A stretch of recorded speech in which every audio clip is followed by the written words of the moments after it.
Welcome to leg नाइटर्स। आज 3 मई है। जितने भी इंपॉर्टेंट करंट अफेयर्स हो सकते हैं इस वीडियो में डिस्कस करेंगे। अगर वीडियो आप लोग को हेल्पफुल लगे तो इसे जितना ज़्यादा से ज़्यादा हो सके लाइक करें, शेयर करें और चैनल को सब्सक्राइब भी कर लें। मूव करते हैं फर्स्ट क्वेश्चन पे। हाल ही में कश्मीर के किस वस्तु को जीआई टैग प्रदान किया गया है? Recently Kashmir gets GI tag for which of the following products. तो अभी कश्मीर के केसर को यानी कि कश्मीर सैफरन को जीआई टैग प्रदान कर दिया गया है। ओके, मैंने कल ही आप लोग को बताया था कि इंडिया के और भी प्रोडक्ट्स हैं, जैसे मणिपुर का काला चावल जिसे चक हाओ बोला जाता है, उसे भी जीआई टैग दिया गया था। जीआई का मतलब होता है जियोग्राफिकल इंडिकेशन।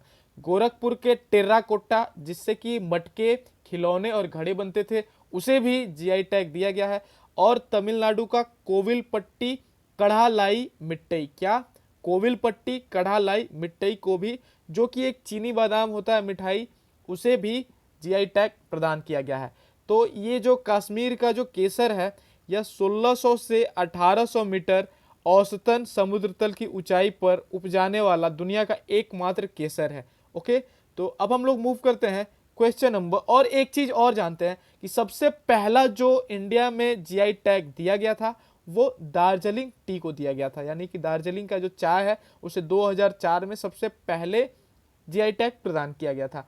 मूव करते हैं नेक्स्ट क्वेश्चन पे। हाल ही में भारत का सबसे पहला राज्य कौन सा बना है जिसने मुफ्त स्वास्थ्य बीमा प्रदान किया है? What is the name of India's first state which will provide free health insurance? तो अभी ऐसा कर दिया गया है, ऑप्शन नंबर बी, महाराष्ट्र के सरकार द्वारा। ओके, तो यहाँ का कैपिटल क्या है? मुंबई है और सीएम है उद्धव ठाकरे, गवर्नर भगत सिंह कोश्यारी हैं। मैंने हाल ही में आप लोग को बताया था कि बॉम्बे के जो हाई कोर्ट के चीफ जस्टिस हैं उनका नाम क्या है? उनका नाम है दीपांकर दत्त। ओके, और उनके साथ ही मेघालय के हाई कोर्ट के चीफ जस्टिस का भी नाम मैंने बताया था, जस्टिस विश्वनाथ सोमार्डर। ओके, और उड़ीसा के भी हाई कोर्ट के चीफ जस्टिस का नाम बताया गया था, जस्टिस मोहम्मद रफीक। ठीक है, यहाँ कुछ नेशनल पार्क है महाराष्ट्र में, जैसे कि संजय गांधी एक होता है, देखिए संजय नेशनल पार्क, वो होता है मध्य प्रदेश में, ये है संजय गांधी नेशनल पार्क, ये महाराष्ट्र में है। और गूगामल, नवेगांव, टडोबा और चंदोली, कौन कौन? सबसे पहले तो हो गया आपका संजय गांधी। ओके, उसके बाद हो गया गूगामल, ठीक है, उसके बाद फिर हो गया नवेगांव, और उसके बाद हो गया टडोबा नेशनल पार्क, और उसके बाद चंदौली नेशनल पार्क। तो ये सारे महाराष्ट्र में है। ओके, यहाँ पे रेलवे जोन भी है, मैंने आप लोग को बताया है। रेलवे जोन के लिए मैंने एक अलग से इसमें प्लेलिस्ट बना दिया है जिसका नाम स्टैटिक जीके है। मेरे चैनल पे जाके उस प्लेलिस्ट को देख लें, आपका 18 का 18 रेलवे जोन कंसेप्ट क्लियर हो जाएगा। तो महाराष्ट्र में कौन कौन रेलवे जोन है? एक है वेस्टर्न और एक है सेंट्रल। तो वेस्टर्न जो है यानी कि पश्चिम रेलवे जोन, वो भी मुंबई है, और सेंट्रल भी मुंबई ही है। और मैं आप लोग को बता दूं, जो ये महाराष्ट्र है यह भारत का सेकंड मोस्ट पॉपुलस यानी कि दूसरा सबसे ज़्यादा आबादी वाला राज्य है। पहला है उत्तर प्रदेश। ओके, और 1 मई को गुजरात और महाराष्ट्र दोनों का, मैंने आप लोग को कल सिर्फ गुजरात का बताया था, लेकिन आप लोग जान ले कि गुजरात प्लस महाराष्ट्र दोनों का स्थापना दिवस हुआ था, क्योंकि महाराष्ट्र का स्थापना 1 मई 1960 को किया गया था। ओके, इसीलिए 1 मई को इसका स्थापना दिवस मनाया जाता है। पुणे को ऑक्सफोर्ड ऑफ ईस्ट कहा जाता है और नासिक को वाइन कैपिटल ऑफ इंडिया कहा जाता है, क्योंकि यहाँ पे बहुत सारे वाइन यार्ड हैं। और अजंता और एलोरा की गुफाएं यहीं पे हैं। कुछ अच्छे इंटरनेशनल एयरपोर्ट हैं यहाँ पे, जैसे Chhatrapati Shivaji international airport, Shirdi international airport और पुणे इंटरनेशनल एयरपोर्ट। ओके, और यहाँ के जो सी कोस्ट है यानी कि समुद्र तट है उसे कोंकण बुलाया जाता है, जो कि महाराष्ट्र में दमन से रोहा तक होता है। ठीक है, मूव करते हैं हम लोग क्वेश्चन नंबर 3 पे। हाल ही में किस जल प्रबंधन प्राधिकरण को आधिकारिक तौर पर जल शक्ति मंत्रालय के अधीन लाया गया? The centre has brought which water management authority under Jal Shakti ministry? तो अभी जल शक्ति मिनिस्ट्री के अंडर में लाया गया है कावेरी वाटर डिस्प्यूट, यानी कावेरी जल प्रबंधन प्राधिकरण को जल शक्ति मंत्रालय के अधीन लाया गया है। आप लोगों को मैं बता दूं, ये जो कावेरी जल विवाद है यह कर्नाटका और तमिलनाडु के बीच में है। ओके, कर्नाटका और तमिलनाडु के बीच में है, काफ़ी पुराना है, करीब 150 साल पुराना है ये विवाद। ओके, तो मैं थोड़ा सा आप लोग को बता दूं कि पहले करीब 1892 ईस्वी में, ओके, एक मैसूर रियासत था जो कि आजकल के डेट में कर्नाटक है। ठीक है, मैसूर रियासत यानी मैसूर प्रेसिडेंसी, और एक था मद्रास, मद्रास प्रेसिडेंसी, जो आजकल हम लोग तमिलनाडु के नाम से जानते हैं। तो जो मैसूर था यानी कि आजकल के डेट में कर्नाटक था, वह फ्री था उस समय, यानी कि अंग्रेज वहां नहीं थे। और जो मद्रास था, मद्रास यानी तमिलनाडु, यहाँ पे अंग्रेज शासन करते थे। तो उस समय ये कावेरी वाटर जो है, यह जैसे मान लीजिए मैप है, तो ये कर्नाटका है, यहाँ तमिलनाडु है। ओके, तो कर्नाटका से ही वह निकलती है और करीब 32,000 किलोमीटर स्क्वायर का एरिया कवर करती है कर्नाटक में, और 42,000 किलोमीटर स्क्वायर एरिया कवर करती है तमिलनाडु में। तो वैसे तो तमिलनाडु का एरिया कवर ज़्यादा करने से इसे ज़्यादा पानी चाहिए था, लेकिन कर्नाटका के लोगों ने कहा, यानी कि जो मैसूर रियासत के लोगों ने कहा कि यहाँ से चूंकि नदी निकलती है तो हम लोग ज़्यादा वाटर यूज करेंगे।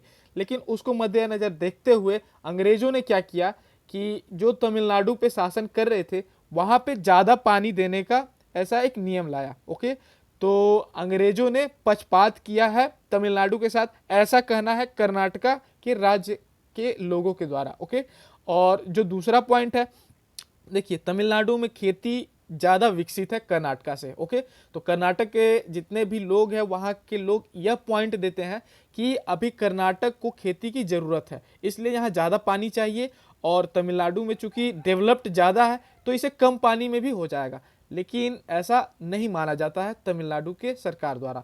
और तीसरा पॉइंट है कि एक 1924 में एक जल संधि हुई थी और उसमें तमिलनाडु को ज़्यादा पानी देने का उसमें पॉइंट था।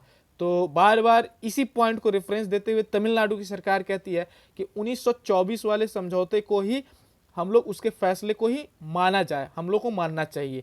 लेकिन वहाँ पे कर्नाटक की सरकार मना कर देती है क्योंकि उसमें फ़ायदा तमिलनाडु को होता था।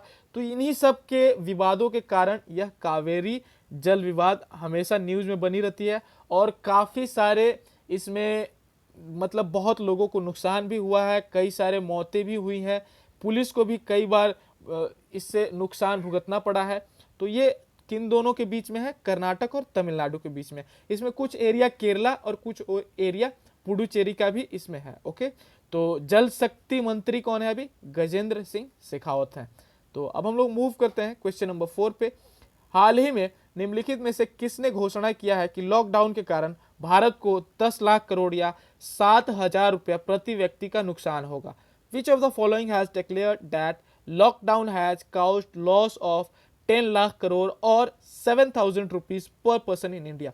तो ऐसा अभी किया है ऑप्शन नंबर बी, क्रिसिल ने। ठीक है, तो क्रिसिल ने अनाउंस किया है कि लॉकडाउन के कारण लगभग 10 लाख करोड़ और 7,000 रुपए पर पर्सन यानी प्रति व्यक्ति के हिसाब से इंडिया में अभी सभी को घाटे की सौदे को मंजूर करना पड़ रहा है। तो मूव करते हैं हम लोग क्वेश्चन नंबर 5 पे। हाल ही में किसने प्रोफेसर बीबी लाल इंडिया रीडिस्कवर्ड नामक ई बुक को लॉन्च किया है? तो सबसे पहले मैं ये बता दूं, ये जो प्रोफेसर बीबी लाल हैं, ये इंडिया के एक बहुत ही बढ़िया पुरातत्वविद थे। क्या थे? पुरातत्वविद थे, और इसे लॉन्च कर दिया गया है option number C, Prahlad Singh Patel के द्वारा। ये है कौन? ये हमारे केंद्रीय पर्यटन मंत्री हैं। ओके, यानी कि मिनिस्ट्री ऑफ टूरिज्म है। तो मूव करते हैं हम लोग क्वेश्चन नंबर 6 की तरफ। हाल ही में वर्ल्ड ट्यूना डे कब मनाया गया? Recently when was world tuna day celebrated? तो आप लोग को मैं बता दूं कि ये जो ट्यूना है ये एक प्रकार की मछली होती है। ठीक है, लगभग 96 देशों में इस मछली का उत्पादन किया जाता है, और इस मछली के व्यापार से ही बहुत ही ज़्यादा कई सारे देशों की अर्थव्यवस्था इसी मछली के तहत टिकी हुई है। तो इसे मनाया जाता है option number B, sorry C, यानी कि 2 मई को। तो 2 मई को एक और भी दिन मनाया जाता है, इंटरनेशनल एस्ट्रोनॉमी डे, और वो साल में 2 बार मनाया जाता है इंटरनेशनल एस्ट्रोनॉमी डे। वो स्प्रिंग में देखिए 2 मई को, और ऑटम में 5 अक्टूबर को, यानी 2 मई और 5 अक्टूबर को 2 बार इंटरनेशनल एस्ट्रोनॉमी डे मनाया जाता है। और वर्ल्ड ट्यूना डे ये 2 मई को मनाया जाता है। तो इसे मनाता है यूएन। यूनाइटेड नेशन यानी संयुक्त राष्ट्र 24 अक्टूबर 1945 को गठन हुआ था, इसीलिए 24 अक्टूबर को हम लोग यूएन डे मनाते हैं, संयुक्त राष्ट्र दिवस मनाते हैं। हेडक्वार्टर न्यूयॉर्क में है, यूनिसेफ का भी हेडक्वार्टर न्यूयॉर्क में है, ओके। और यहाँ के जो सेक्रेटरी जनरल हैं एंटोनियो गुटेरस उनका नाम है। मूव करते हैं क्वेश्चन नंबर 7 पे। हाल ही में किसान सभा नामक ऐप किसके द्वारा लॉन्च किया गया? Recently which of the following has launched Kisan Sabha mobile app to help farmers in transport? Option number B CSIR यानी कि council of scientific and industrial research. क्या? Council of scientific and industrial research ने इसे launch किया है, जिसका नाम है किसान सभा। तो इसमें होगा क्या कि किसान को अपने खेत से जो भी फसल है उसे मार्केट तक ले जाने में बिचौलियों का मदद न लेना पड़े, उसके लिए सरकार ने इस ऐप को लॉन्च किया है, ताकि ट्रांसपेरेंसी के साथ किसान अपने जितने भी पैसे उनके हक के होते हैं उन्हें मिले और वो किसी बिचौलिए के जेब में न जाए, इसलिए यह स्टार्ट किया गया है। एक मैंने आप लोगों को कुछ ही दिन पहले बताया था, एक और ऐप कृषि मंत्रालय के द्वारा लॉन्च किया गया था, उसका नाम था किसान रथ मोबाइल ऐप। और वो ऐसा ऐप था जिसमें अनाज के लिए जो भी किसान है वे भाड़े पे गाड़ियों को ले सकते थे, यानी कि आप किराया दीजिए, गाड़ी आपके घर आएगी, अनाज को मार्केट ले जाइए। और ये भी कुछ वैसा ही ऐप है, लेकिन इसमें अंतर यह है कि इसमें बिचौलियों को इन्वॉल्व न करते हुए इसमें कुछ और भी फैसिलिटीज एक्स्ट्रा है। मूव करते हैं हम लोग क्वेश्चन नंबर 8 पे। हाल ही में किसने होम डिलीवरी के माध्यम से गैर जरूरी वस्तुओं की बिक्री को मंजूरी दी है? Which state has allowed home delivery of non essential commodities amid covid lockdown in India? तो इस क्वेश्चन का मतलब क्या है, मैं आप लोगों को बता दूं कि इस क्वेश्चन का मतलब यह है कि अभी फ्लिपकार्ट, अमेजन और जितने भी स्नैपडील वगैरह हैं वो क्या कर रहे हैं कि लॉकडाउन के दौरान अभी सामान को एक से दूसरे जगह नहीं पहुंचा रहे हैं, ऐसा नहीं हो रहा। तो इसमें जो है, सॉरी ऑप्शन नहीं है, इसका जो आंसर होगा वो वेस्ट बंगाल होगा, यानी कि वेस्ट बंगाल, पश्चिम बंगाल में ऐसा अलाउ कर दिया गया है, ओके। तो पश्चिम बंगाल के बारे में जानते हैं। नेशनल पार्क यहाँ कौन कौन है? सुंदरबन है, बक्सा है, जल्दपारा, गोरुमरा और सिंगलीला है। कौन कौन है? सबसे पहले है सुंदरबन। सुंदरबन डेल्टा आप लोगों ने सुना होगा, यह बांग्लादेश में भी है और बंगाल में भी है, यानी कि वेस्ट बंगाल में भी है। सुंदरबन हो गया, बक्सा हो गया, ओके, जल्दपारा नेशनल पार्क हो गया, फिर गोरुमरा नेशनल पार्क हो गया, ठीक है। उसके बाद नेवरा वैली नेशनल पार्क हो गया और सिंगलीला नेशनल पार्क हो गया। तो एक बार फिर से मैं आप लोग को बता दूं, सुंदरबन हो गया, बक्सा हो गया, जल्दपारा हो गया, ओके, फिर एस से सिंगलीला हो गया, फिर जी से गोरुमरा हो गया और नेवरा वैली हो गया। एक और आप लोग याद कर ले, Mahananda wild life sanctuary. Capital है इसका कोलकाता, सीएम ममता बनर्जी और जो गवर्नर है उनका नाम है जगदीप धनखड़। और यहाँ के हाई कोर्ट के चीफ जस्टिस का क्या नाम है? टीबी राधाकृष्णन। यहाँ पे स्टेडियम भी है कुछ, यानी कि वेस्ट बंगाल में salt lake stadium, Eden gardens, जो इंडिया का one of the largest stadium है। रेलवे जोन है, 3 रेलवे जोन यहाँ पे हैं। कौन कौन है? Eastern railway zone, metro railway zone और साउथ ईस्टर्न रेलवे जोन, यानी कि दक्षिण पूर्व रेलवे जोन। तो ये सारे जो रेलवे जोन है कोलकाता में ही है। अगर पूछे ईस्टर्न रेलवे जोन का प्लेस तो वो फेयरली प्लेस है, और साउथ ईस्टर्न यानी कि दक्षिण पूर्व रेलवे जोन, तो वो हो जाएगा गार्डन रीच कोलकाता। मूव करते हैं क्वेश्चन नंबर 9 पे। हाल ही में न्यू डेवलपमेंट बैंक ने ब्रिक्स देशों को कितना ऋण देने की घोषणा की है? तो अभी ऐसा घोषणा कर दिया गया है, ऑप्शन नंबर सी, यानी कि $15 बिलियन। तो $15 बिलियन देगा ब्रिक्स देशों को। ब्रिक्स का फुल फॉर्म क्या होता है? ब्राजील, रसा, India, China and south Africa. South Africa को 2010 में इसमें सम्मिलित किया गया था, और ये जो ब्रिक्स है इसे स्टार्ट 2006 में किया गया था, लेकिन क्वेश्चन में पूछा जाएगा ये साउथ अफ्रीका कब ऐड हुआ था, तो ये 2010 में हुआ था। तो मूव करते हैं हम लोग क्वेश्चन नंबर 10 पे। हाल ही में डेनिस गोल्डबर्ग का निधन हुआ, वह किस क्षेत्र से संबंधित थे? Recently Dennis Goldberg passed away, he was associated with which field? तो ये एक सामाजिक कार्यकर्ता थे, और रंग के आधार पर जो भी डिस्क्रिमिनेशन यानी भेदभाव होता था उसके खिलाफ आवाज उठाते थे। नेल्सन मंडेला के साथ भी इन्होंने काम किया और करीब 22 साल जेलों में रहे ये, ओके। और ये सामाजिक कार्यकर्ता थे और उनका निधन हो गया है। मूव करते हैं हम लोग क्वेश्चन नंबर 11 पे। हाल ही में आए ताजा आईसीसी रैंकिंग के अनुसार T20 में सबसे पर कौन सा देश है? Which country tops the list of T20 cricket new ranking of ICC 2020? मैंने कल ही आप लोग को टेस्ट का रैंकिंग बताया था, लेकिन T20 का रैंकिंग मैंने कल आप लोग को नहीं बताया था। T20 का भी रैंकिंग आ गया है और शीर्ष पर है option number A Australia. Okay, तो टेस्ट और T20 दोनों में ऑस्ट्रेलिया टॉप पर है, ODI में इंग्लैंड टॉप पर है, ठीक है। और इंडिया की T20 में रैंक क्या है? तो इंडिया है थर्ड पे, इंडिया थर्ड पे। मैं आप लोगों को फिर से एक बार रिवाइज करता हूँ। जैसे देखिए, ये हो गया टेस्ट, ये हो गया ODI, ये हो गया T20, ठीक है। तो टेस्ट में है टॉप पे ऑस्ट्रेलिया, सेकंड पे है न्यूजीलैंड और थर्ड पे है इंडिया, ठीक है। ODI में कौन है? इंग्लैंड है टॉप पे, सेकंड पे है इंडिया और थर्ड पे है न्यूजीलैंड। और T20 में टॉप पर है ऑस्ट्रेलिया, ओके, और सेकंड पर है इंग्लैंड और थर्ड पर है इंडिया। देखिए, Australia, India, New Zealand and England, यही 4 देश हैं जिसमें टेस्ट और T20 में इंडिया और ऑस्ट्रेलिया की पोजीशन सेम है, पहला और तीसरा। और ODI में इंडिया सेकंड नंबर पर है, फर्स्ट पे है इंग्लैंड और थर्ड पे है न्यूजीलैंड। तो इस लिस्ट को आप लोग देखें 2-3 बार, आप लोग को याद हो जाएगा। मूव करते हैं क्वेश्चन नंबर 12 पे।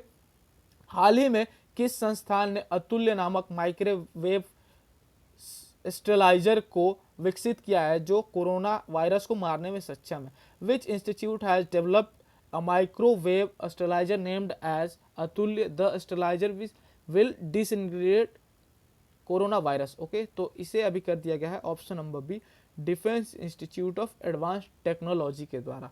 मूव करते हैं हम लोग कल के प्रश्न की तरफ। कल का प्रश्न था, हाल ही में किस राज्य ने 18 लाख से ज्यादा मजदूरों को Mahatma Gandhi national rural employment guarantee scheme के तहत भारत में सबसे ज्यादा रोजगार प्रदान किया? तो इसका करेक्ट आंसर था छत्तीसगढ़। छत्तीसगढ़ में जो जो नेशनल पार्क है आप लोग कमेंट सेक्शन में लिखें। मूव करते हैं आज के प्रश्न की तरफ। हाल ही में फील्ड कप हर्ट अवार्ड के लिए सबसे पहले भारतीय को मनोनीत किया गया है, उनका नाम क्या है? तो इसमें मनोनीत किया गया है और जो विनर होगा वोटिंग के जरिए वो विनर बनेगा, ठीक है। जो भी इसका आंसर होगा आप लोग कमेंट सेक्शन में मुझे बताएं। मेरे इस चैनल ले इग्नाइटर्स को कृपया सपोर्ट करें। मैं जो भी वीडियोस बनाता हूं आप लोग उसे लाइक करें और